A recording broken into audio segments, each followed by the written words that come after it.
Hello, I've had a question in Unit 4, lesson number 5.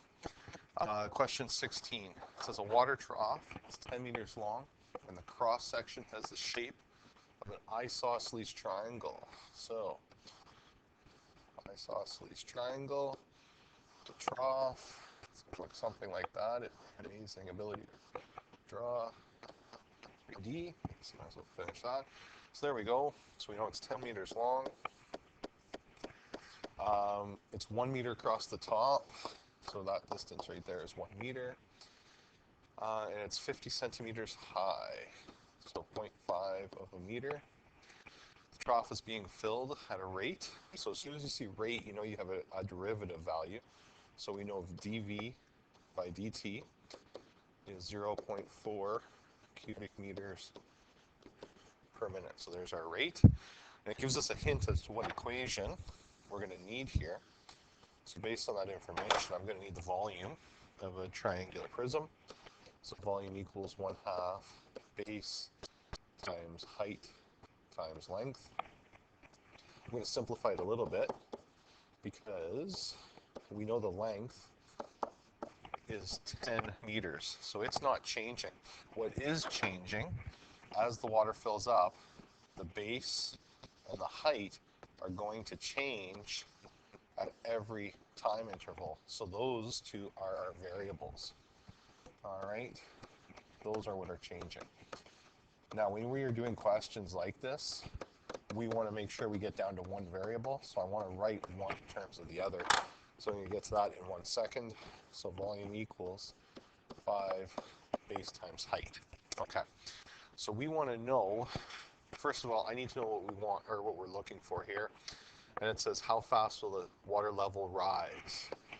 So that means I am looking for dH by dt. All right, so that's what I'm looking for. If that's the case, I need to get this equation in terms of just h. So that means I got to get rid of my b value somehow. So this is an example of, in this case, similar triangles. Okay, so if I take that cross section, just redraw it here. You know that it's 1 meter high. We know it's 0.5 meters tall. Well, any triangle that I form inside this isosceles will be similar. Okay, so what is that relationship?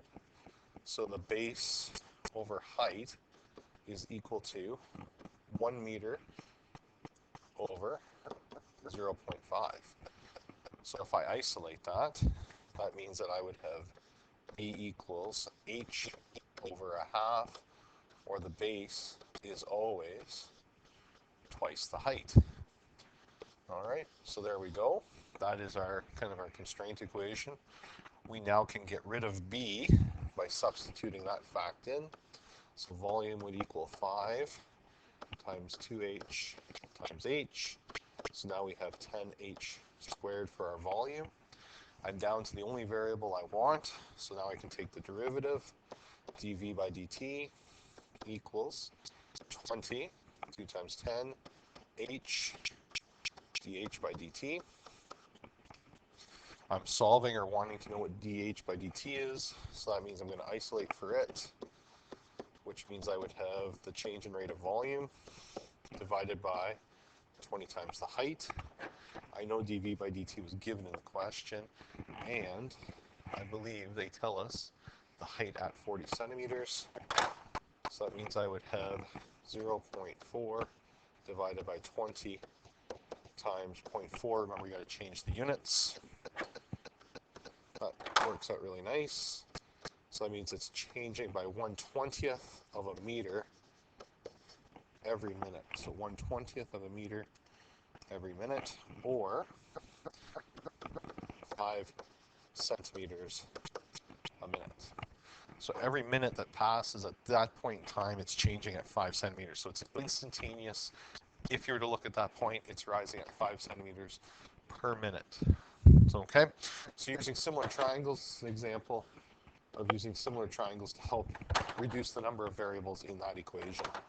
If you have any other questions, let me know, and I'll see if I can clarify.